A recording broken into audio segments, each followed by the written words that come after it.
Harga daging ayam potong di sejumlah pasar tradisional di Kota Palembang mengalami kenaikan. Hal tersebut terpantau di Pasar Kilometer 5 atau Palimo, Palembang.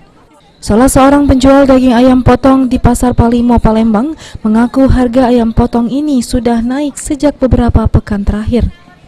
Sebelumnya harga ayam potong ini di kisaran Rp29.000 dan saat ini bisa mencapai Rp33.000 per kilonya.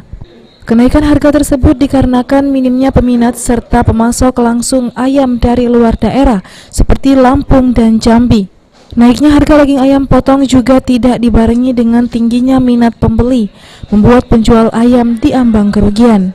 Biasanya dirinya bisa menjual puluhan bahkan ratusan kilo daging ayam, namun untuk saat ini hanya belasan kilo saja. Naik dari berapa Bu ke berapa? Lah, ini sekarang berarti ketiga. Pasti mencapai 40-an ayam. Biasanya berapa biasanya? Sebelumnya berapa sebelumnya? Murah 30-an. Tiap hari biasa 1.000 naik terus. Menak lebaran ini biasa naik terus kan. Untuk pembelian Bu dari konsumen sendiri udah ada peningkatan Bu? Macet. Tengok ada posisi ayam. Macet total ini. Bukan macet main-main, macet nian. Heru Wahyudi, PAL TV.